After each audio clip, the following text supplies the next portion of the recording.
So this is the Projucer workshop. If you're looking for Android, you're in the wrong place. Today, we're going to cover everything from project management in the Projucer to what a lot of people will be eager to see, which is the live coding.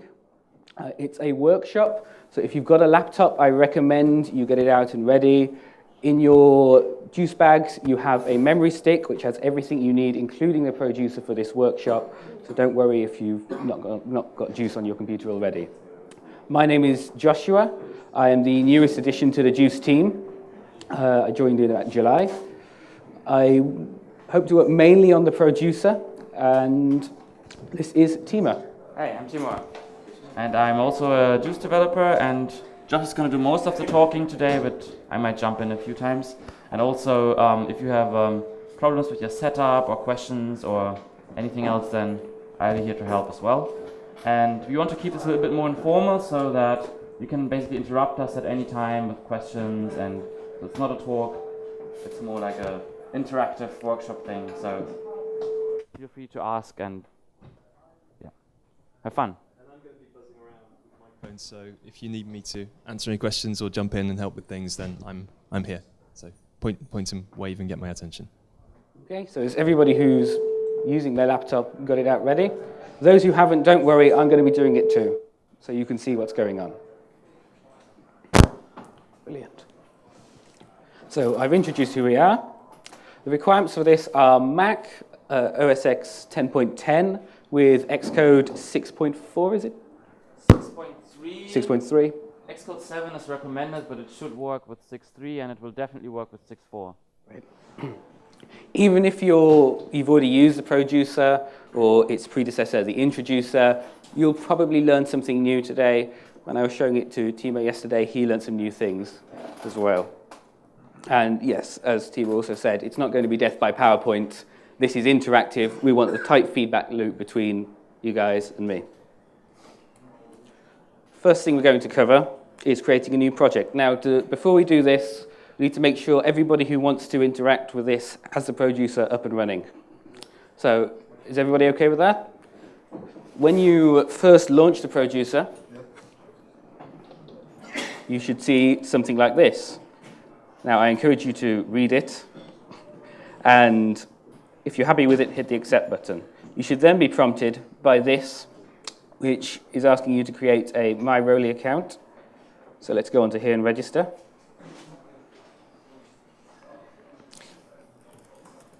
And this is required if you'd like to do any live coding today, so you should definitely do it. I'm going to sign up now and show you the sign-up process.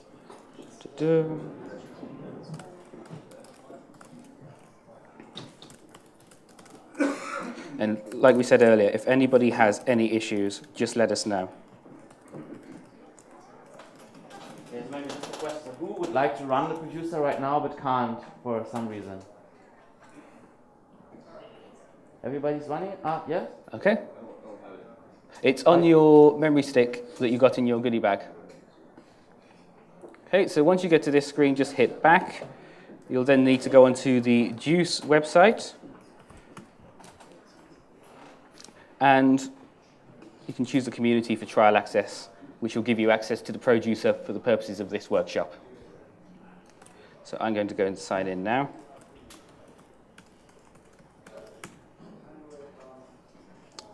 If I can type my own password correctly. Okay, I'm just going to use my own username because I don't know what's going on there. Brilliant. So any problems so far before we start launching into how to use the Projucer? Good. So if you weren't using the Projucer and you were doing things manually, when you start a new project, say you're on a Mac, you need to open up Xcode, if that's what you're using, whatever other IDE. You need to go and create a new project. You then need to go and, you need to go write some boilerplate code, so on and so forth. And all we want to do is get something up and running. And these steps are really tedious. Now, and finally at the end, you get to build and run it. So all of these things, every time you want to set up an IDE, you need to go through. When you're in the Projucer, open the Projucer, choose the application type. I'll cover that in a moment. Go through the new project wizard. And very quickly, you'll be able to build and run a project. And that will cover you for all IDEs. I'll show you how to add extra ones later on. So I'm going to go through that now. So during this workshop, we're going to build a very simple app. It's going to be, at first, Hello World, the GUI version of it. And then we're going to go on to adding new features to this app and using it in live coding. So I'm going to pick GUI application. And I'm going to call it JUCE Summit. You may have to set up your modules folder here. Where is it? By the way, sorry, if anyone has trouble with any of these steps, just raise your hand and then we'll Yes. sort of help you. Yeah, this is supposed to be a conversation, if you like. So here we go. Has everybody got this? Okay, it's fine. Let's make sure. Once everything's up and running, as was said in the slides, you can go to the Config tab and go to Save Project and Open in IDE. When you've just got one IDE, it will just open the only IDE you have. It doesn't need to ask you which. Sorted?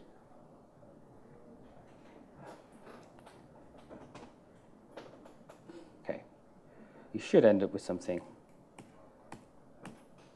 like this. So has anybody got any problems whatsoever?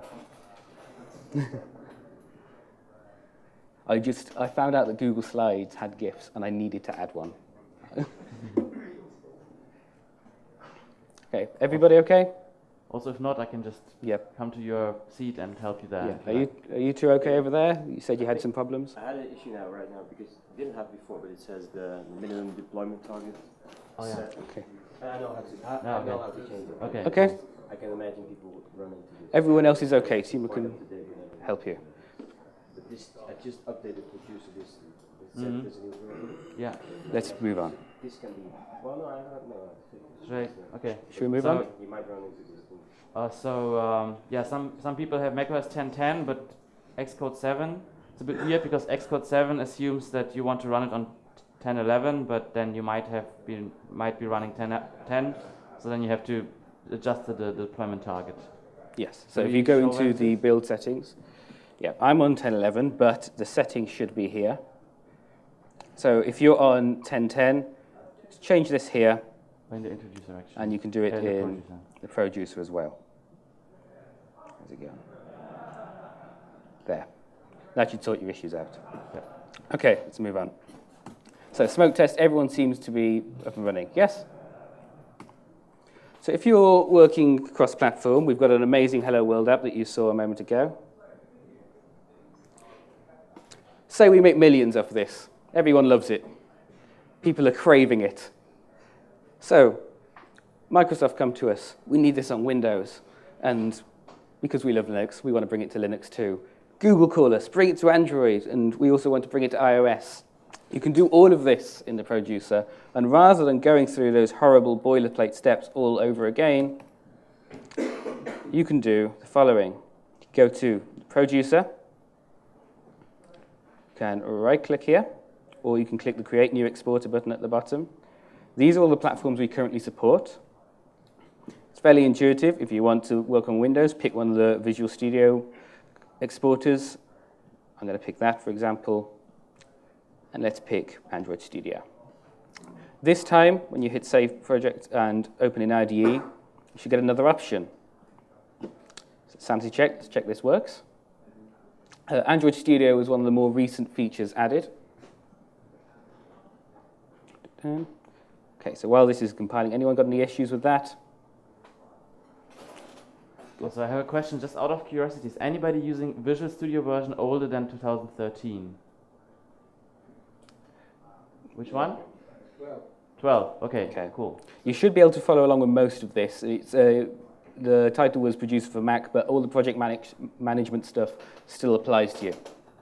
That is an interesting question, because at some point we're going to want to drop the older Visual Studios, but if you're only as far back as 2012, that's good. Maybe we should lose 2008 now. Yeah, and definitely And 2005. definitely 2005. Definitely. Yeah, Definitely. we like deleting code. That would be That's nice. good news. I asked yesterday in the workshop who's using C++ 98, and there was no hands.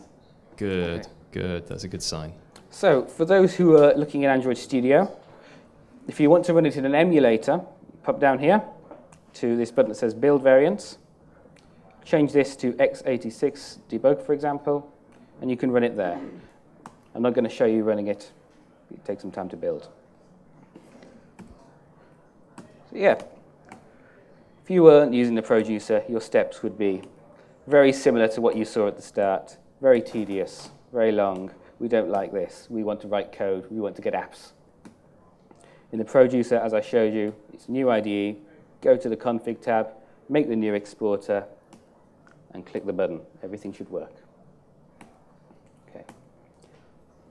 Everybody who's playing along got that? So this is, I'm asking so often because this is supposed to be interactive. It's a workshop.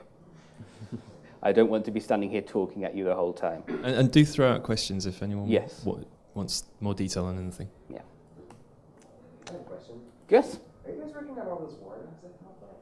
Oh, we must get rid of those. It's some deprecated audio functions that it's on the backlog. It's just because it came out with El Capitan. That's the only reason that Yeah, we haven't nailed it yet. Yeah, they're only deprecated in 10.11. So yeah. Okay. So, cross-architecture. We're now cross-platform.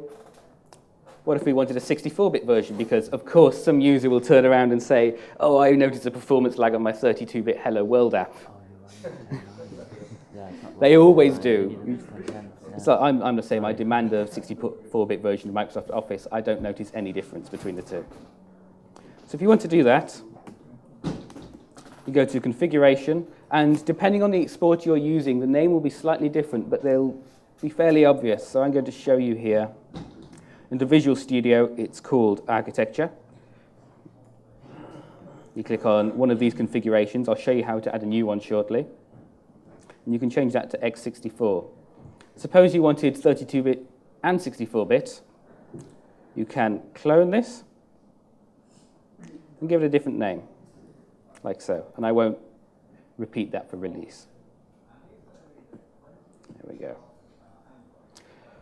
Something that occurred in the JUCE team is when we were developing for Android, we found that because the .juicer file, the project file for the Projucer, is source controlled and all the paths for the SDKs are in that, I would get Tima's path for the Android SDK, and it really, really annoyed us. So we made something to solve this problem, and we started adding it for other things. It applies to the VST SDK, for example, and other plugin formats.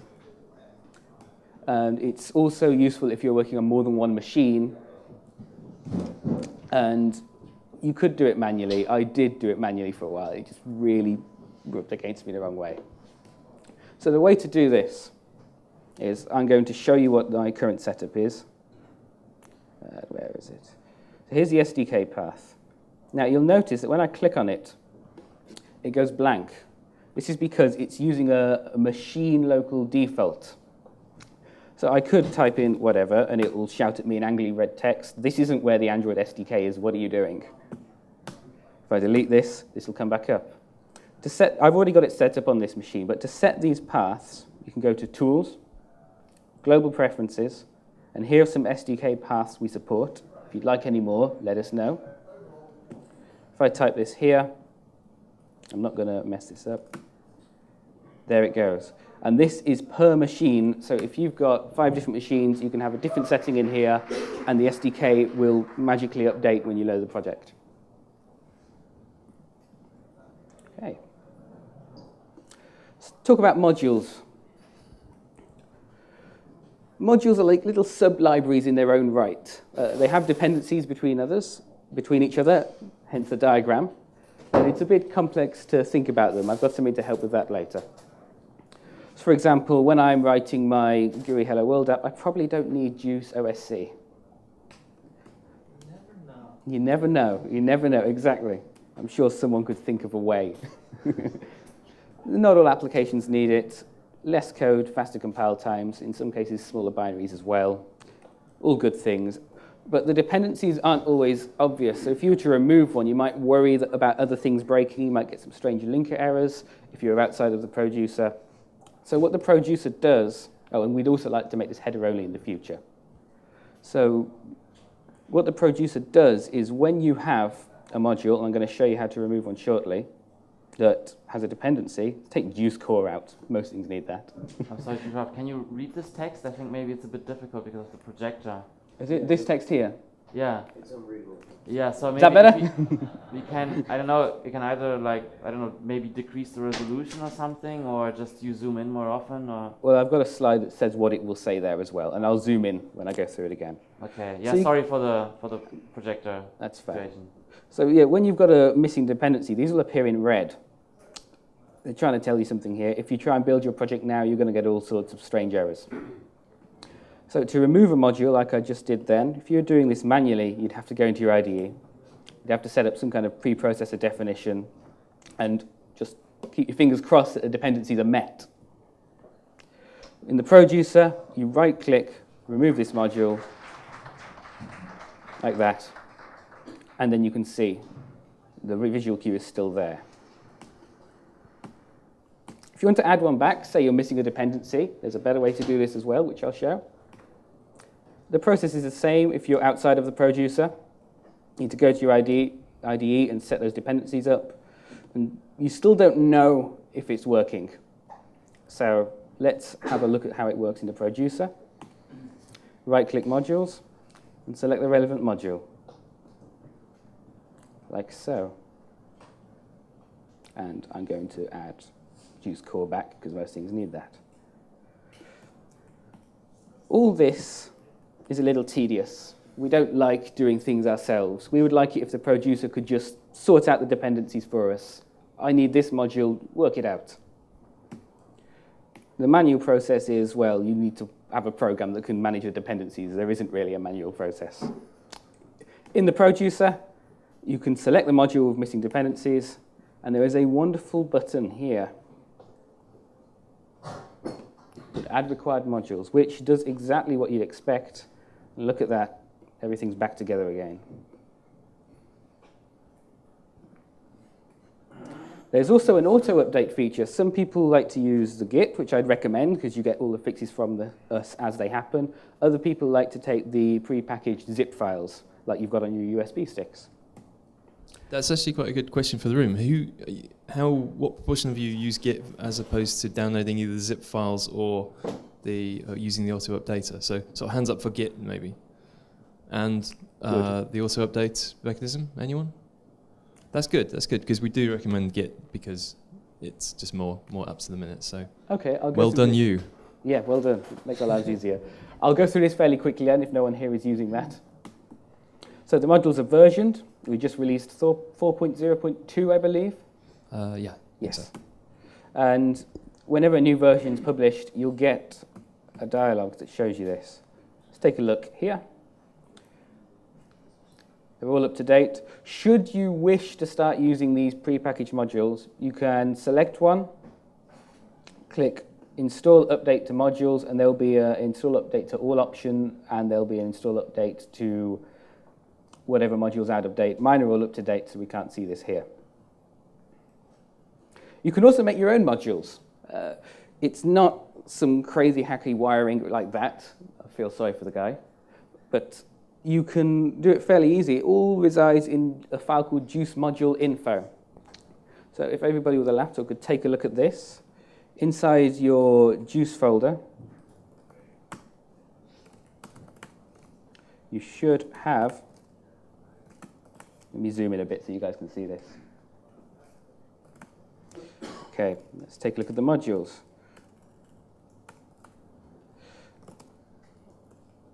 Yes, I'm a Vimmer. Here we go. It's not a particularly complex file. So if you wanted to write your own JUCE module and then get all the benefits of the Projucer to manage that module, you can do this. The format is fairly self-explanatory. I encourage you to go through and look at this. Does anyone have any questions about this format? I'll leave it there for a moment. Is it JSON-like format? Yes, I think it actually is. It is JSON, Yeah, yeah. it's very like JSON. Very, very. Okay. And here, for example, you can say, don't include this file if we're in Xcode, or include it when we are in Xcode. Little things like that. And it has a separate list of files that, the browse list are files that it will add to the project, but not actually compile. So, when you want people to actually look inside the module in the IDE, these are things that will throw in there so you can see the header files and see some CPP files, but which aren't actually being compiled individually. Yep. Any questions about that, or any questions in general? Good.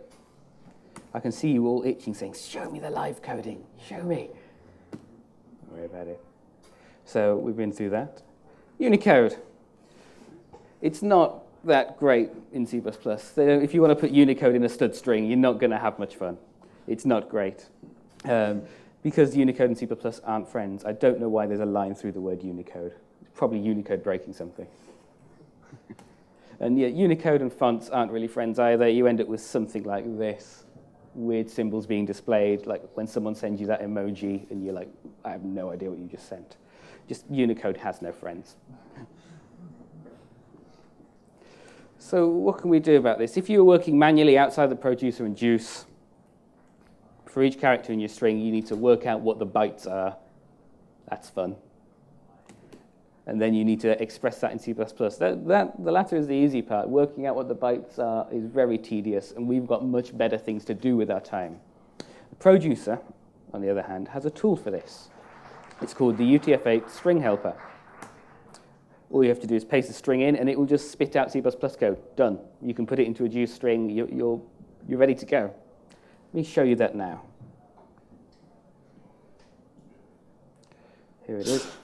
In fact, here's a good example. Let me use the title from this presentation. Good luck with that. Close that down. As a bit of background for the motivation for this one, it's a really common problem that we get on the forums is people will come along and say, my strings all look wrong when they're printed on the screen. And actually what usually turns out to be the problem is not that there's anything wrong with... They always blame the fonts or the graphics or something, but it's usually because they've got a string literal in their code, and they've copy-pasted a Unicode string literal into a text editor.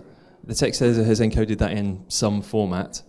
The C++ compiler has no idea what that format would have been, so it just turns it into whatever it thinks the format is, and then that ends up being garbled data when it comes to when our classes actually get this. This is a really hard one to explain, but and also a hard one to tell when it's a problem people have. So what this tool's really for is to make sure that whatever goes into your CPP files is just pure ASCII, even if what you want is a Unicode string. So this will make sure there's nothing above ASCII code point 127, but it still manages to encode UTF-8 sequences into your string literal. Yep, and it does a little more than that too, which I'll show in a moment. So here's the example. Ta-da, C++ code. Let me zoom in for you. Yes. It's magic. I wouldn't have liked to have worked that out manually. It just doesn't look fun. Another thing, whilst playing around with this, that I noticed is if you've ever got, say, a big license agreement you need to copy into your software, and it's got things like quotes and double quotes in it that need escaping, just copy it in here. It'll work it out for you. And that's a nice little tool. Any questions about that? We're all very quiet today. Is it too early? Should we give you some coffee? Just a question. I come back to the Projucer. Yep, of course. Is there a way to, a kind of bridge to integrate some module which use today's CMake, for example, into the Projucer? So the question is there a way to integrate a CMake module into the Projucer? Not at the moment. The source files are the same. You could write a JUCE module info. They're not very complicated files that would handle including things in the right places and putting the source files in the IDE, etc. You got any more to say about that? Yeah, I mean, the CMake is itself like an IDE, whereas what we're trying to do with the modules is make a format where we've got some code which is completely cross-platform. So, you'd have to restructure whatever the the thing is you're trying to build with CMake, so we have a list of like the compile unit, the CPP files, and the header files for that, and then you'd express that as a module and build it. But we don't currently have a way of including like a precompiled static lib or something in the module, which is probably kind of what you're angling for there. Because sometimes, for example, you work with several teams, and some teams use Makefile, other Yeah. CMake, and you want to link all these modules. And I don't know if there is an easy way to do it, or There's probably not an easy way to do it, especially when if we're exporting, say. Could you repeat what he said for the Sorry. purposes of the video? The question was, the observation was, that sometimes you want to integrate some CMake with some other IDE and bring a whole bunch of unrelated code together. And I think that's always going to be a hard problem. It would be very hard for us to solve that in the format of a module, because what we export from the Introjucer has to be, say, a Visual Studio file or an Xcode file or an Android Studio file. And to find a way for each one of those to be able to have a sub-part of that project which is expressed in CMake, and we somehow translate the CMake into something that'll work in Visual Studio would be really quite messy. So it would probably be better if you were doing that to have your own CMake project that takes both whatever strange code you're trying to use and whatever we produce, and builds it, because what we spit out is really easy to build. Whenever you export a JUCE project, we never have weird build steps. It's just CPP files, header files. Build these CPP files with maybe a couple of preprocessor definitions, and that's it. So we keep things simple. So we'd be easier to integrate into other people's IDEs than integrating CMake or something into ours. Well, if you're feeling diligent, that part of the code is open source. Yeah, please go for it. Any other questions before I move on? Okay, right. So back to Unicode. As I said, you've got this wonderful tool where you can copy in a string and magic will happen. You can even mix Unicode and what was ASCII text. There's another problem though. Our font probably won't support the glyphs we want. Now, there are a few ways we can solve this. We could just brute force it and just like, oh, I know these fonts have these glyphs. When I've got these glyphs, use that font. That's not a good solution, as I'm sure you can all appreciate. The other one is embed a font. It's a much better solution. You know what you're going to get. If you want to do something like that without the Projucer, you need to find a program that will take binary data to C++ code. I'd argue just use the Projucer. It's exactly what it does. You could hand code it if it's a very small file. If this is a PNG or a JPEG or a font, which is what we're going to use, then that's going to take the rest of your life. You could just give up and do something else. And every time you update the file, you need to do it all over again, which is not great. In the Projucer, it will do this for you. I'm about to show you how. And it will embed it into your source code. On your USB sticks, you have a folder called font, which does exactly this. It's going to be what I'm showing now. And it will be automatically updated every time you run the Projucer. So let's open a project. To do that, File and Open, as in most editors. Here's the font example I'm talking about. And all you need to do is open the .juicer file. Let's close that. Get rid of that. Okay. And as we said before, these warnings will be fixed.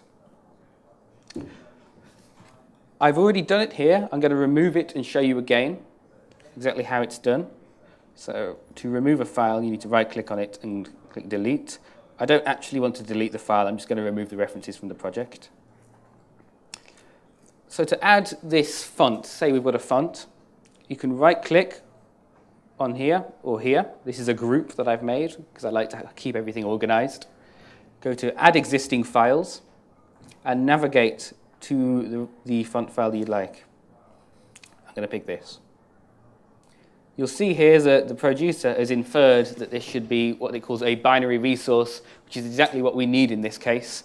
If for whatever reason it gets it wrong, you can uncheck this and tick compile if you want to. Yeah, don't try compiling a font. I'm surprised it did that much. Yeah, I wouldn't have known what that would do. I was expecting a crash.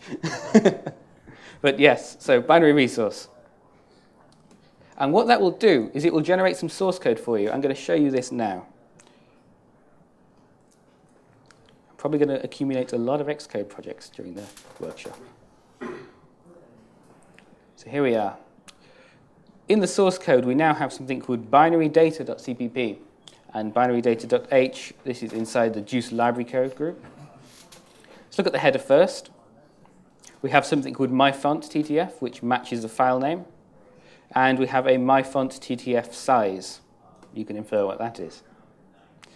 This is the data we would have had to write out by hand otherwise. And I'm not going to go through all of it. There you go. Don't hand code this stuff. you won't survive. And it embeds it in your source code, like I said. Let's take a look at how we're using this in the source code. So if you want to load up a font from a binary resource, as you saw before, it's in the binary data namespace. Here is some code that does that. So I've just got, let me show you the header, in fact. Have we got room on this resolution? Not really. We'll zoom in a bit. So I have a font, a JUCE font called myFont. I have a string, my text. And over here, I initialize them. So myFont, and we have a function called createSystemTypeface4, which takes in the data and the size so it knows how much to read. And here is the code that the Projucer generated earlier. You can just copy and paste that in. The rest of it is just painting things and making it all pretty. So let's see. Just one quick note about the char pointer UTF-8 there. We've got various classes for different character encodings. So we have a char pointer UTF-8, a char pointer UTF-16, 32, and an ASCII one as well. And if you just have a raw string literal like the one that's pasted in there, if you just create a string from that, you're going to get an assertion because it's saying it's going to treat this as ASCII because you've not given it any more information about what encoding is used. Like this. So by wrapping it in the char pointer UTF-8 class, which is basically, that class is really just, it has almost nothing, it's just simply a wrapper around a char star pointer, but which has, it knows that is supposed to be UTF-8. So when you pass one of those to a string, it goes, okay, right, understand this, I'll let these special characters through, and everything should work as expected. It'll also check when you create it whether it's valid UTF-8 or bogus, wrong bytes in there. Yep. Let's take a look. I tested this before I came here. Let's hope it works. Any questions while we're waiting for this to run? Yep. I'd just say be careful with when embedding fonts because you're mostly not allowed to. No. Fonts are not free to embed in your application. So if it's your own font, you're fine. Oh yes. Yeah. If you have Unicode fonts, are quite mostly they're not quite. Well, if you have a Unicode font, that's probably a big one or expensive one, not one you just made yourself. So be careful with embedding fonts because most likely you can better. What we do, we check. We have per platform, we know which Unicode font to use. With even per language, we have a setup so that you can say, well, if it's Japanese, use this font or this font. That's quite actually a better solution than just embedding your font because most of the time that's actually not allowed. Yeah, it's a good point. This font I've used I've got a license to do this, but do be careful about grabbing arbitrary fonts from places because you might get into some legal trouble. This is an open source one. The license is in that project. Let's go back. Thank you for the question. The Projucer also has a command line interface, which is fairly little known. I use it mainly for things like build automation. So if you've updated a PNG in your Git repo, for example, you need those binary data files to be regenerated with that new data. you might not want to have a full X server on your build automation server. So what you can do is you can use --resave-resources, which I'll show you in a moment, and give it the JUCE file, and it will go and generate binary data all over again for you. Let me show you how to get to that. On Mac, because they have the funny .app format, it looks like this. You have to go inside. Let me zoom in again. macOS Projucer. It's a bit funny for someone who's not much of a Mac guy like me. Everybody got that? Who's following along? Good. If you press -H, like with most programs, it will spit out this. Here's the command I was talking about a second ago. You can get it, if you're paranoid, to resave the entire thing. And there are a few other tools here for those who are interested. Okay. For a lot of our build automation, we use that so that when someone pushes a change to a Git project, our automation will pull it, usually compile the Introjucer, and then run the Introjucer command line tools on the project, and then build the project, and then report any errors. So we have at Rowley we have a Jenkins build server set up to do that for Equator and our other internal projects. Yeah, question. Question is it possible to change the name of the project from the command line? Yeah. We could think that so. Seems like a reasonable thing to add. Yeah, we could add it. Right. Right. Okay. Still have to go in and kind of do some string finding in the JUCE project. Okay. That's a good request. It sounds like a 10-line change. Don't so, say yeah. that. Well, say that. It probably is. But yeah, it's not one we'd ever thought of. So let us know. And remind us because we'll forget. But yeah, good request. The low-hanging fruit. Low-hanging fruit. we like to get. It's a bit of an internal Rowley joke. Send us any feature requests for this because we would like to make it better. Also, if you're like me, I used to develop via SSH using Vim. There is no X again. It's also useful for that. Yeah, I like my Vim. So I've just shown you that. Have you got anything coming up? I do some builds where I have multiple versions of a binary with different features, and I have to do some pretty severe hacking of the JUCE file to be able to create different targets automatically with the same settings.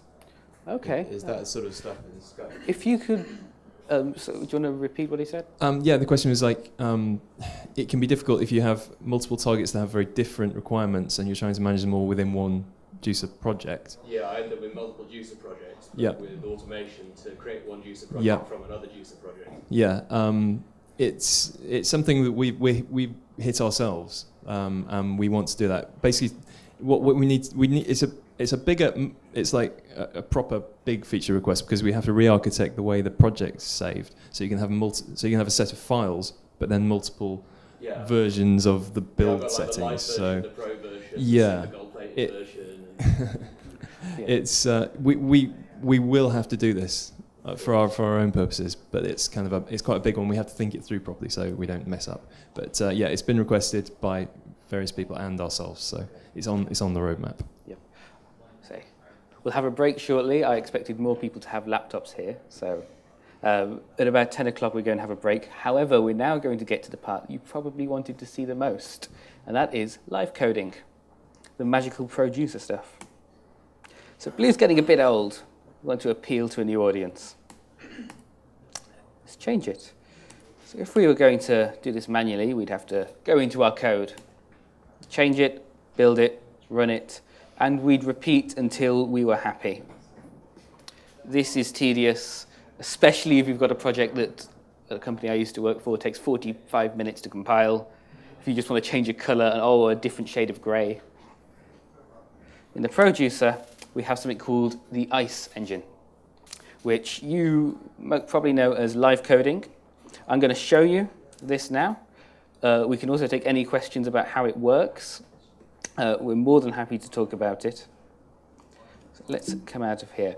On your USB sticks again are some more projects that are well suited to this because a little Hello World app doesn't have that much to tweak. You could Let's take a look at this. We have something that we affectionately know as the swirly thing, which you're about to see. And this is when things start to get really cool. Let's take a look at this. In fact, we have 5 minutes. I can show you some more stuff in 5 minutes. Now you can see why it's called the swirly thing. Where's Felix? Thanks to Felix for making this. So, as the comment suggests, and as you probably know if you're here, you can edit the code whilst it's running. Let's take a look at the background color. We have a nice widget that appears here, rather than you having to hard code the hexes yourself, although you can if you really want to. Ta-da!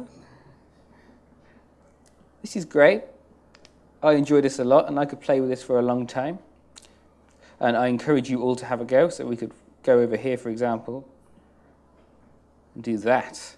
And this is your C++ code. This is not some funny scripting language. This is not a reinterpretation of it. This goes through Clang. We support C++ 14 for this, and we can't support 17 yet because it's not been finished. But yeah, this is great. I mean, I could sit and play with this all day. Actually, when I first saw it, I sat for about 2 hours fiddling about. It's so much fun.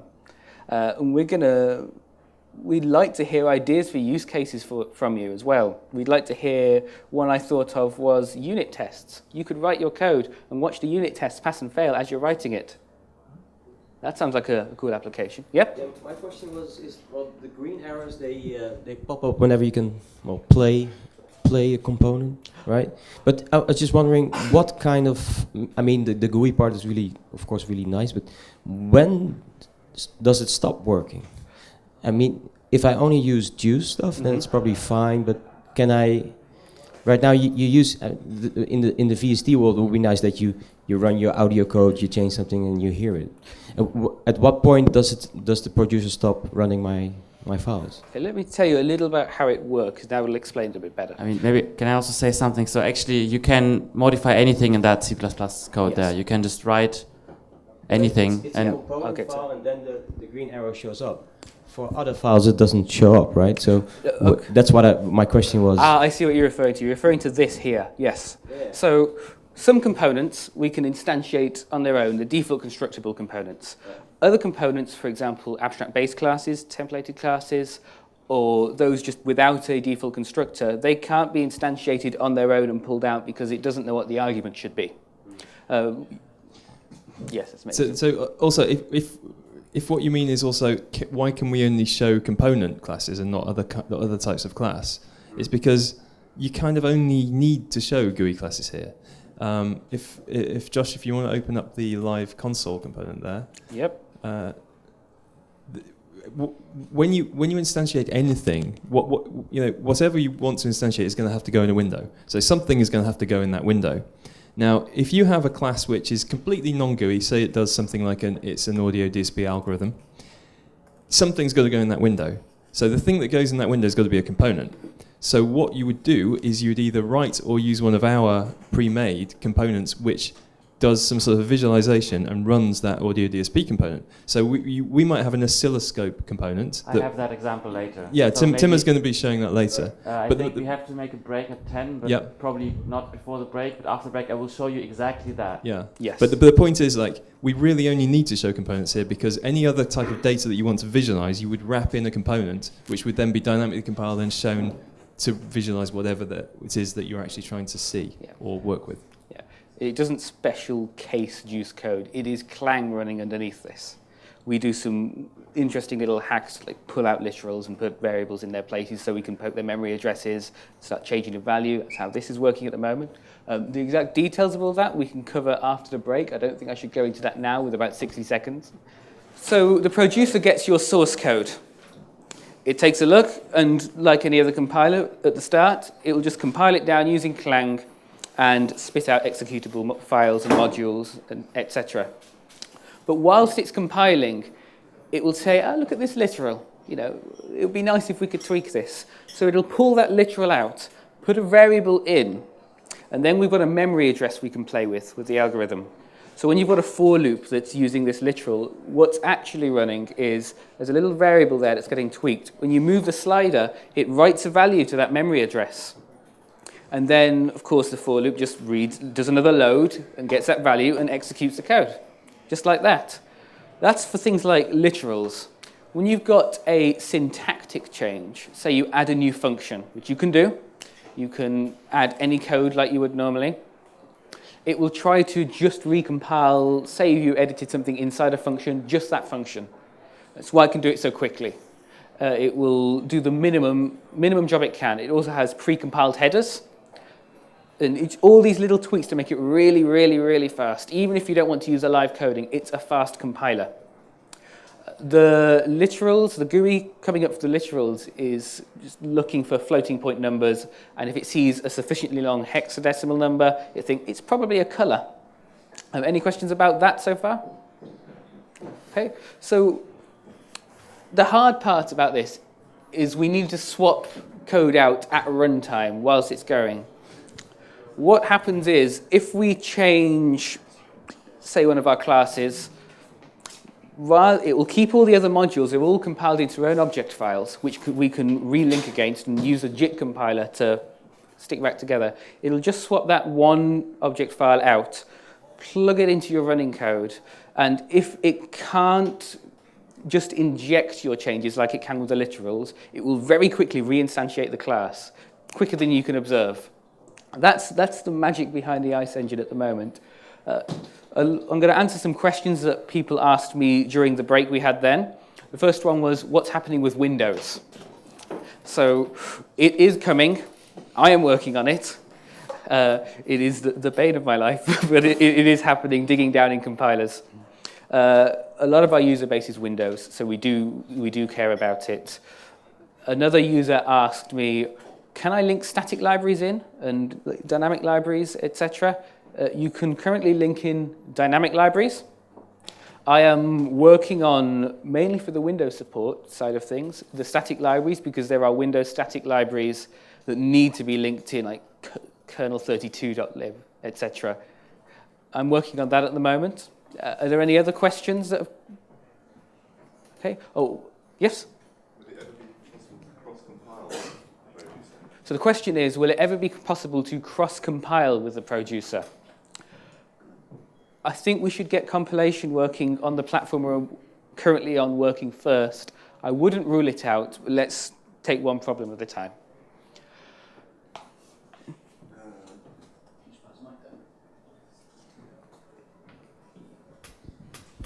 So you said it'll reinstantiate on the fly. Does that mean it calls the copy constructor of the new instance from the old instance? And so the question was, how does it reinstantiate?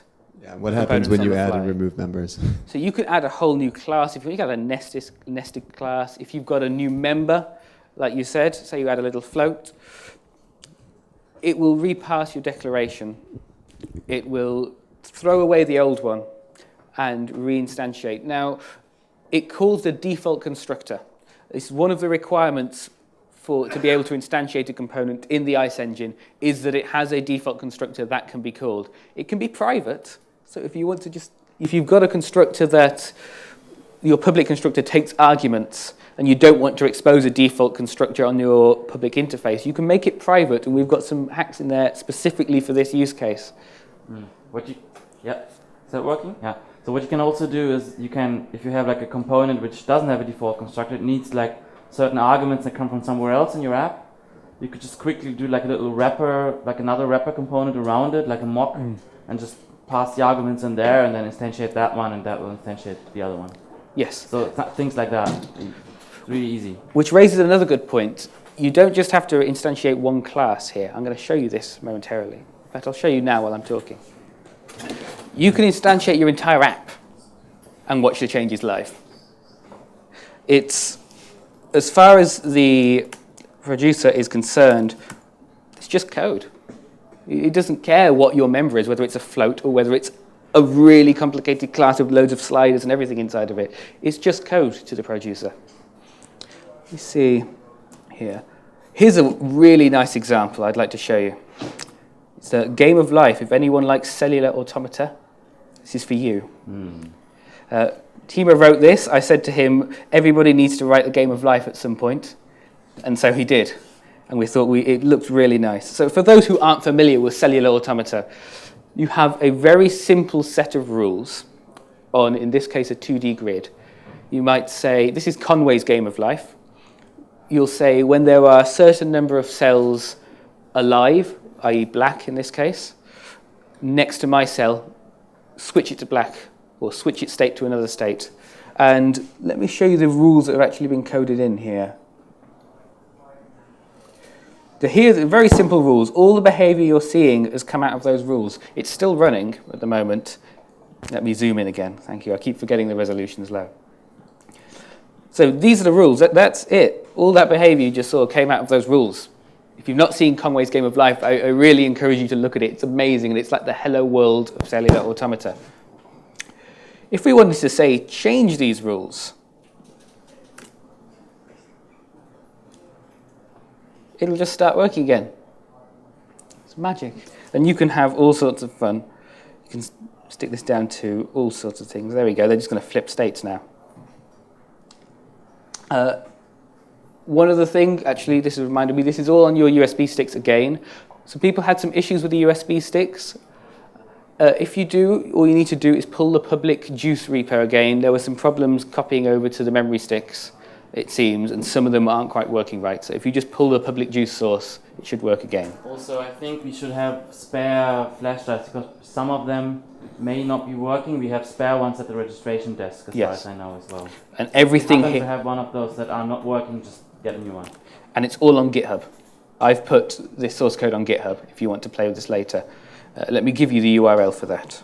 What happens if you crash it, if you end up with a divide by zero or something, or killing your slider? That is a very good question. Thank you for that. Let's just crash it. This sounds fun. Right, I'm feeling brave today. I have one. Just create a button after the set signs, and you're done. That's what I have. Boom. Oh, okay. It's actually compiled it out because it's smart. How dare it? Don't do that. There's some dead code optimization. There we go. So what will happen is the Projucer stays alive. It's okay. You're not going to lose your work. Nobody panic. The whole JIT process, which contains your live code, and in fact, all the code around it, the window itself is being live compiled. Everything you see there is in the live compiler, in the ICE engine.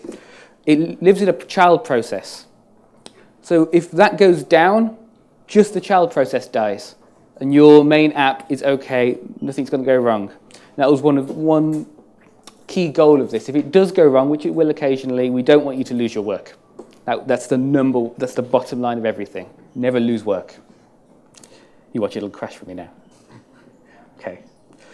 So since this is an audio conference, or at least geared towards audio developers, I thought it would make sense to show you what you can do in relation to audio with this engine. So now Tima is going to come up and give you a demo of that. Use your Mac or mine? Because it runs on mine. I've never tried it on yours. I think for safety's sake, we should use yours then. Right. Well, it should run here as well. It should. Actually, yeah. Let's do it. Okay. Do you have the... Let me reset the Projucer. So that's one other thing that you have on all your flash drives. There's a little audio demo, which is called, I think, Audio Demo. It's very appropriately named. Where would I find this here? Oh, everything's on the desktop. Oh, cool. So, yeah, it's called Audio Demo. Let's just start this. Oh, you have mirrored screen. If you close the Projucer and start it up again, I've given you a completely fresh copy. Discard. I don't need any of this. Mm-hmm. Oh, not the wheel. Don't worry, it's fine. Sometimes it hangs a little bit when closing because it has to shut down the child process. Timo, you need to... It doesn't mean that it's crashing or anything. It's all fine. You need to Apple quit. There we go. So about that. You just don't want my tainted version to mess anything up for you. Okay. There we go. Sorry, that's not my Mac, so bear with me, please. Any questions while we're waiting? Thanks, Elliot. I think you were saying something about compiling the entire app in the Yes. Projucer. Would you ever want to build your binary using the Projucer rather than Xcode? You could. We used to have that in our own internal development ones. There's a few edge cases we need to think about, a few extra things, but it's certainly possible to do. When you're running something on Mac, it makes sense to build it with Xcode because it was built to work on Mac. But there's no reason you couldn't do it. We've got all the files there. It's compiled with Clang. It uses the same headers and actually a slightly more up-to-date compiler than Xcode does. So that's a good question. Okay, so what I put together here is, how do I zoom in? Like that? Oh. Yep. So it's just a little audio app. It's, I think, the 4th or 5th sine wave demo at the summit. So do you zoom in a bit there? The main component here, so you can connect a keyboard. I don't have one right now here, but you have also this instead. You should we have be sound? hearing audio as well. Yeah, so it's just a little synth. And I put like a little oscilloscope in here as well. And yeah, so basically I copy and pasted the synth from the JUCE demo and put it in a main component. So here's so you need a little bit of boilerplate to get the MIDI messages in. That's something you saw yesterday in the audio workshop. So here's a synthesizer. How do I get out of this? Yeah. And basically, here is some DSP code. Sorry, it's not my computer, so bear with me. And this is just emphasizing the point that this is any code. And it recompiles so fast, you can even use it in signal processing, which is probably the hardest of all real times. Yeah, so here, for example, this is the bit where it generates the sine wave, yeah? And zoom in a little bit more. Doing a sine wave, and then you could, for example, replace it with a square wave. Fastest way to do this would be probably something like that. So I'm using copy sine, which takes the amplitude of the first argument and the sine of the second argument. Fastest way to generate a square wave.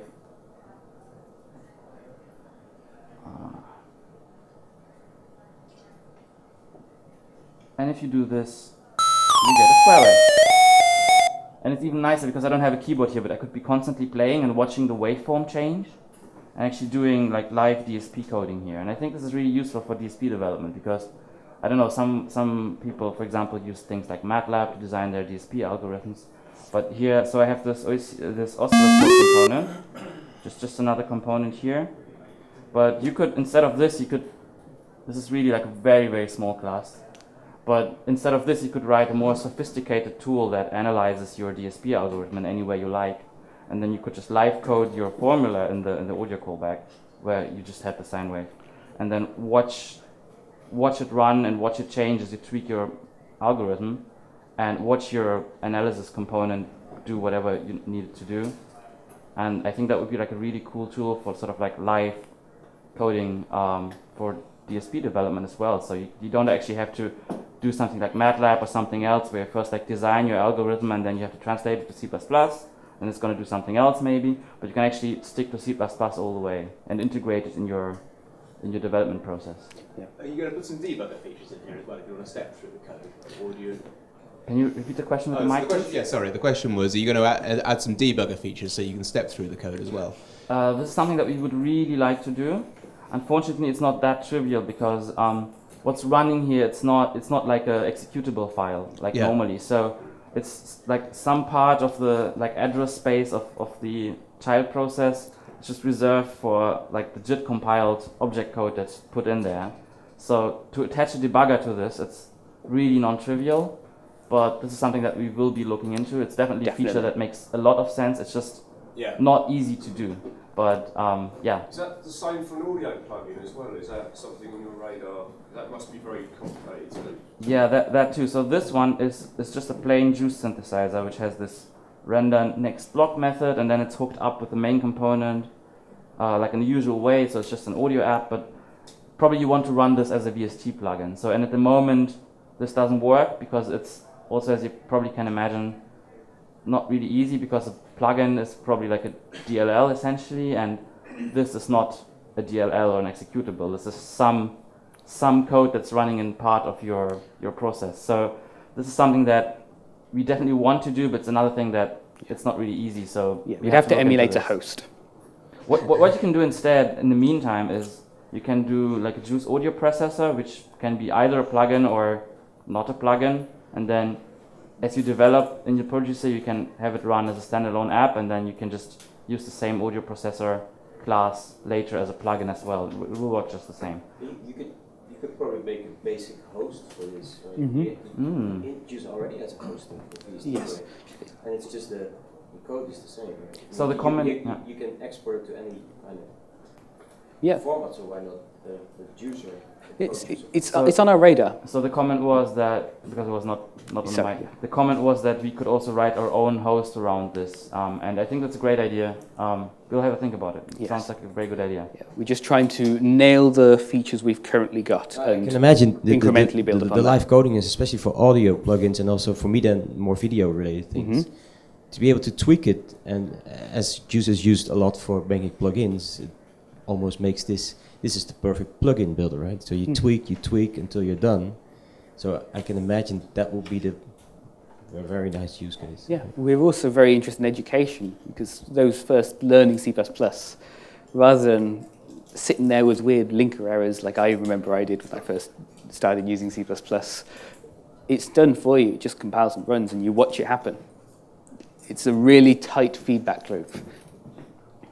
Okay, it might be worth showing the CBPCon sound demo to show that you can... Oh yeah. So this is an example of sound changing as you change the code. Yeah, so this probably wasn't that impressive because I wasn't playing all the time, so you couldn't see how fast it actually compiles the DSP part. But to show you that, there was another one. It's inside Projucer demo again. Yeah, it's in there. No, that's the audio demo. Oh, the Projucer demo folder. Where's the... here it is, CPCon demo. 2 files with the You same have name. that also on your flash drives as well. Yep. And here's the... Let's see where it is. That's the sound component. So it's just a component that generates continuous sound. And the code for that... Oh, by the way, you can really quickly, here's a button that says view code, so if you just click that, that's the code for this component. And one related tip with that, if it ever takes you to a header file and you think, I wanted the CBP file, if you hold down Control, Command, and tap the up key, it will switch between the two, between header and implementation. So, let me just find the bit that generates the audio. Can Oh, you zoom here in it a bit is. as well? It's better. So, yeah. And then probably it's the level. You change this to find a good cosine, one. for example? Well, that wouldn't do anything, I think. It's just the phase would shift. You just go... But yeah, I can also replace this here as well with the square wave. Simon really likes the square waves. Yeah. It's just it's a nice way to show you a significant change in the audio.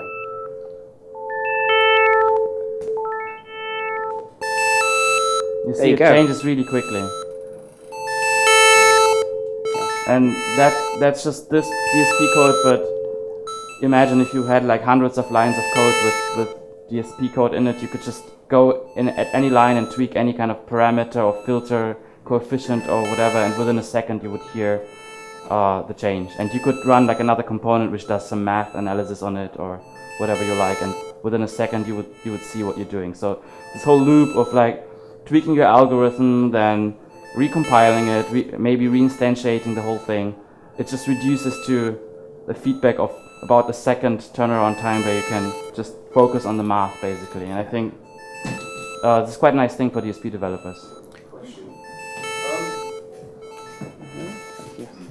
You're next. That's a really amazing feature to teach synthesis and DSP and coding. So I saw recently the academic license for the Projucer. Is that institution-wide, or is that license also available for individual students? The best person to speak to this about is JB. We don't want to comment on licensing because we're not experts ourselves. Do talk to him about it, and if it's not clear, let us know, and we can send out a clearer message to everybody. Thanks, guys. Cheers. Okay. We've got a question here, then yourself. Yeah, so I was just going to ask, can you change the build settings? It's running debug build, optimized build? What's Yep. it set at? So the question was, can you change the build settings for the live build? And yes, you can. So let me zoom in again. So here's the familiar thing where you can set build settings for Xcode and other IDEs, and there's this new one, which are the live build settings. And these are the build settings you're going to be using for the live coding, and you can tweak that as well, yes. Yep, and one other thing, this is running a release build, mainly because if you're doing something like DSP and you've got a debug build going, and you're trying to swap modules out at the same time, it's not going to be quick enough for you. It does some things like function inlining to get some, a good performance boost out of it. It's not a fully optimized build. Otherwise, you'd sit there waiting for 10 minutes for the thing to instantiate your change. So it's somewhere in the middle. If we do add debugger support in the future, we're going to have to tackle that problem again. Thank you. Can you change the frequency of how often it's building? Because if you're working on an audio algorithm, there's going to be points where you're going to want to turn that off because it's going to be really easy to end up getting full-scale white noise out your speakers or something like that. Yep. So you can do that. We don't have it as a... Well, we do. So you can switch off the build entirely if you want to. Sure. Yep. So up here, it's build, and there's an enable continuous recompiling button. In terms of if you wanted to change the frequency, like once every 10 seconds or something like that. Well, no, that was, that sort of answers it. That was more, you'll be able to sort of temporarily stop it from doing the live build, and then once you've done your maths or whatever, then hit it again. Yeah, just untick that. And also, I think if you do have that tick, the continuous rebuild, it's also like a parameter. I think it's about like half a second or a second. If you don't type anything for like a second, it will recompile. But that number could be offered as a parameter as well. We could expose that if anyone wanted us to. Right. Okay, thanks. Is the console there? 1 second. Oh, sorry. So I'll repeat the question. So the question is the console there? So if you wanted to do something like stood out. Yeah. At the moment, it's not. But you saw we had a live console demo there. It's very simple to write. We want to add stood out support. We just need to think of how to structure the interface, because we could end up with like a slide here and a tab here and all this space being contested for. So we will add it. We just need to think about how we want to add it. Yeah, maybe we can have like another little tab at the bottom with like the text output like some IDEs have. Suggestions are very welcome. Yeah. So if you have like feature requests or ideas, or you think, oh, that thing it's not really what I want, then we also are very eager to hear your suggestions. Question? Anyone with a question? I have a question. Yeah. Hey, Bad. Hey. So I've been using it for a while, obviously, and it's also possible to use your own IDE to actually write your code. If you've got your IntelliSense going on and you really depend on that, you can just write your code in your own IDE and just click save, and as soon as you click save, Introjucer will pick it up. Projucer will pick it up. So that's another way to answer your question. You don't have to rely on this editor to do it. Yeah, you can have it run in the background and then use Xcode or Visual Studio or Vim. Yeah. And it picks, as soon as you save the file, it just picks up the changes automatically and recompiles and does its thing. Yeah, you can just have it run in the background, basically. If it, for whatever reason, doesn't work with your editor, let us know, because all it's looking at is diffs. Just one, I can't remember whether that's the case. Do we have the mic? Yeah, so just over here, question. Yes, it looks interesting to use. Do you have some metrics?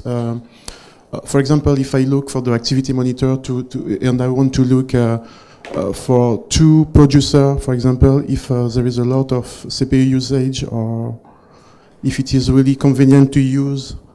I don't know. I'm not entirely sure of what the question is, I'm afraid. In fact, I just want to know if there is a lot of CPU usage during the use of this live mode, or if I want to use, for example, two Projucer for two projects, can I use it really easily? And yeah, I mean the CPU scheduler for your operating system will handle that. Yeah. You'd be essentially running two instances of Clang at the same time. It's like doing that. Because it compiles so fast, though, it's not something to worry about. I wouldn't worry about it. It should work just fine. Because you told that there is some child process? There are child processes, yes. Okay. And for each producer I use, there is one child process? I don't know. Okay, let's make that a bit clearer. For every single component you instantiate. Okay. So every live component in its own. So if one dies, the other should survive. Okay. You can, like, just to demo this quickly, you can instantiate as many of them as you like simultaneously. Yeah, the sound's off just because we were talking about it. And they all run in their own child process. Okay. So that you have like 3 or 4 of them running at the same time right now. I love that swirly thing so much. Okay. And I didn't experience performance problems with it so far, but I didn't properly measure like how it compares to. Yes, you're just a metrics, but okay. But I mean, I think we would have noticed if it would be like a massive increase in CPU usage. We didn't observe that at all. Our benchmark is if it works for DSP, it works. Okay, cool. Thanks. It's totally suitable also like for real-time audio and all that stuff. We've got a question here. Okay. Or like OpenGL, for example, we could show that. Yes, you can use OpenGL within this. So it just compiles just fine and it runs OpenGL, 3D, whatever you want in the live coding environment. It's not related to jitting, but there's the Introjucer still in the source code repository. It is. What is that going to stay there? If I don't have a license for Projucer, do I just carry on using Introjucer or? We're trying to move on to the Projucer now. If you don't have a license, you can still use the features that were in the Introjucer. We're not going to take that away from you. They do share some source code, so you'll occasionally see updates to the Introjucer on GitHub, for example. But we're trying to shift everybody over to the Projucer now because that's where our focus lies. But we're not going to take anything away from you. Yeah, so the product management and export parts of the Projucer will stay free. Don't worry about it. Yeah, we're not going to rip out a feature or anything horrible. Yourself and then yourself. Just on those features, do you need an account to use those features, or is it? You do. There is a trial account you can use if you're not sure, you want to see how it works for you in your workflow. There's a trial license for that. And otherwise, you do need a paid-for license, yes. It was more just not having internet access if you needed to use it. If you don't have internet access, it should still work so long as you've signed up beforehand. Okay, you had a question? Yes, just wondering if there's any new things in the JUCE part of the Projucer. So on the component editing, all those things. Are there changes? Has there been any development on that side? So you're talking about the project management side of things? Well, no, the GUI editor more or less. Right? So has there been done any work on that? The GUI editor is something we'd like to move people on from. We'd rather they use this. We're not going to take it away, like I said before, it will remain. And if you want to make a pull request, we can take a look at your code. But we don't plan on adding much to the GUI editor. There's a few little low-hanging fruit feature requests I've got from users that I may as well add because it's so simple to add. But yeah, we recommend you move to this because this supports any component. You don't just get those grey boxes that you get in the GUI editor. No, I mean just having your basic layout. You can just do all the layouts in the Projucer as well, then? Yes. Right. Yes, you can still do that. But of course, like you said, it will take a long time before you can link in static libraries. And if just looking at the real world right now, there's probably going to take quite a long time before you fix all the other issues. So we have projects that link all kinds of libraries. So before we can will ever start using the Projucer, that's probably going to take a long time. So having the GUI, the questions about the editor, which is, I mean, in the end, it's the same kind of editor, right? So having to be able to edit your components while not running, that would be brilliant. Okay, so yeah, that's the key difference. The GUI editor is an estimation of what you will see, and the live is what you will see in reality. In terms of how long it's going to take to sort out things like static libraries, the only reason we don't give you a definite date is we don't like making false promises. If we give you a date, we do our best to keep it. I am working on that right now. It looks good, but there's edge cases that I need to fix. I am hoping to spend a good solid few sprints just focusing on this. So keep paying attention. We'll send out the newsletter if we get any significant updates for people. And Yeah, it is coming. It is coming. We are definitely going to let you link static libraries. That's the point I want to get across. It's going to happen, and we are working on it actively. Oh, maybe another thing we could mention is that if anybody saw the original Projucer demo, which JUCE did a while ago, so what we also sort of have in there, it's just not like, it's not in the version that you have here, is that you can have it the other way around. Like you have, like this would be also some kind of GUI editor, and you could literally like select that button and move that around here, and then it would actually, the Clang would like go into the code and figure out where that line of the code is that controls the position of that button and just change the number in the code. So it's like the other way. Yes. And we sort of got this working, but it's really complicated to get it right. So it's not finished and we don't have it in this version, but this is also something that we will look into, and as soon as it's like in a shippable state, we want to get this in there as well. So actually this, my hope is that eventually this will actually replace the GUI editor. Yes, exactly. We wanted to reduce the complexity of the problem we're already solving. So this is harder, because then if you like select components here and like resize them or change the color here, it needs to actually figure out like what line of code or what variable relates to that change that you just made in the GUI. So it's actually a harder problem than this. But I think once we have that running properly, then you don't really need the old GUI editor anymore.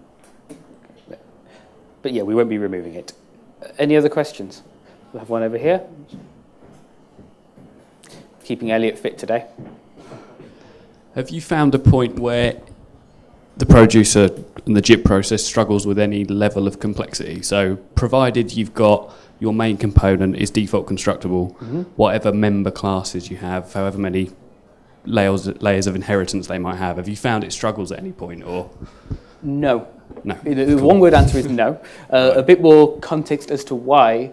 Because it's compiling your code with Clang, just like it would be if you were running it for real, then it's no more complex to it than that. Right. A memory address is still a memory address. Even if you've got loads more variables, it's still just one memory address you're tweaking or one module you're swapping out. Yeah. I'm sure you could find an edge case if you sat and just built something absolutely crazy, like something that takes 50 minutes to compile anyway. Yeah, sure.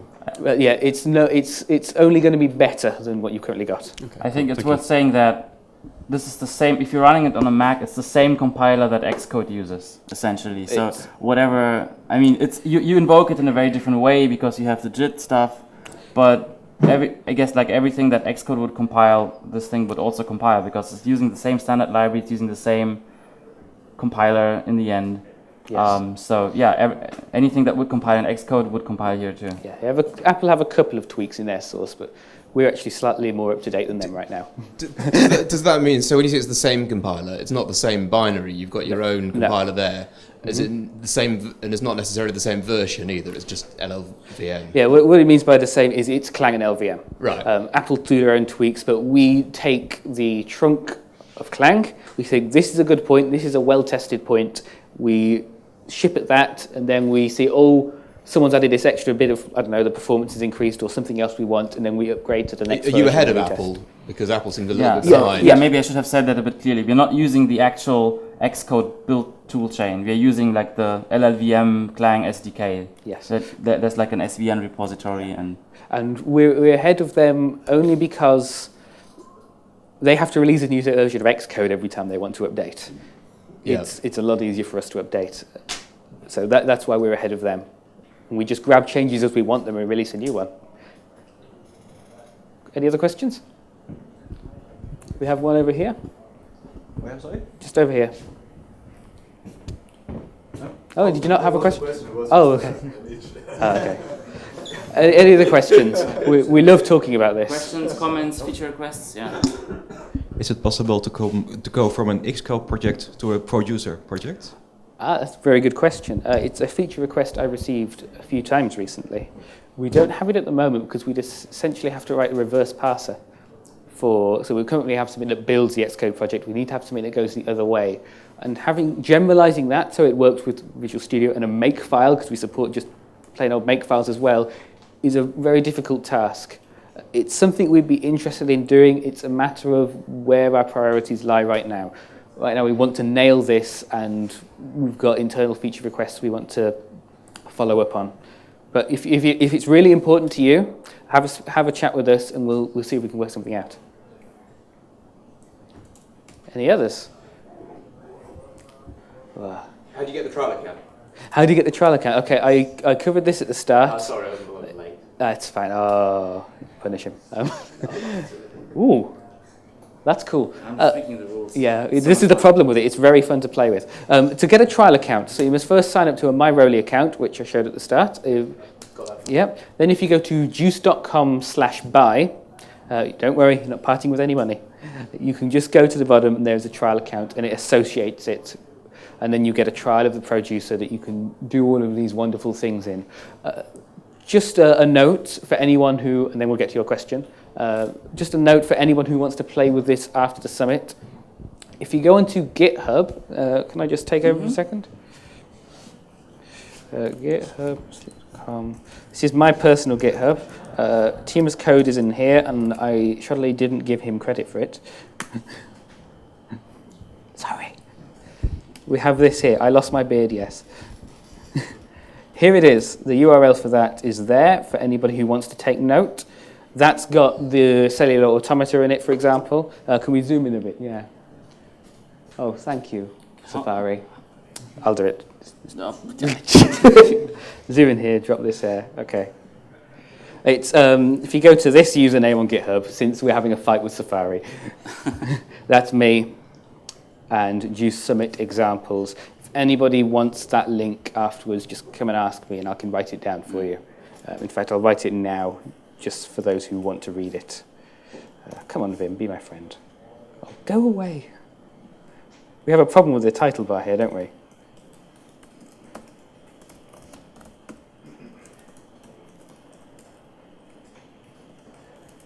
There we go. That is the URL for all the demos you just saw. Any other? We had a question. Will had a question. Yeah, my question was just how soon should we, on trial licenses for the JIT engine, expect it to expire? Off the top of my head, I don't know how long it goes for.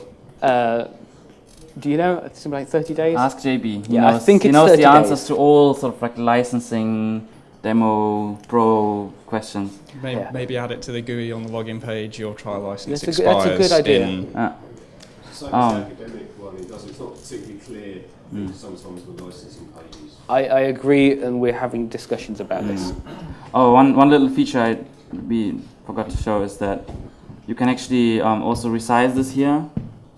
Like any kind of component, it will actually call the resize method of your component, and if you're doing like mobile development, you can also, you have like all common like screen sizes, for example, for mobile devices in here, so you can quickly test how your app would look like on an iPhone or an Android phone or whatever. This, I find that especially good because I was making a game in Unity some time ago, and we had this big GUI layout set up, and I don't know if everyone's used Unity's GUI layout, but it's another most intuitive thing in the world, and you'll find you put it on one phone and everything completely messes up, and then you need the physical device to see it running properly.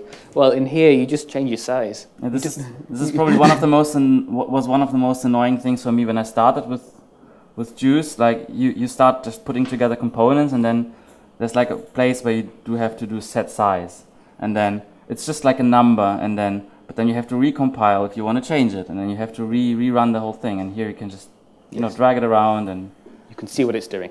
It makes life much easier and faster. Okay, we have another. Yeah, we've got some time left. Okay. Yeah, we do have some time left for questions. Yep. Any others? We love questions and suggestions as well. Things you'd like, for example, that's a good suggestion about having how long the license has remaining. We can have a chat about that amongst ourselves. Must be somebody. All right. Can't be perfect. Okay. Yeah, so if nobody has any more questions, then thank you all for attending this workshop, and have fun with the Projucer, and feel free to ask us anything about that stuff. We're going to be around here for the rest of the day, and we're happy to talk about everything. Yeah, if you couldn't tell. Okay. Great. Have a good time.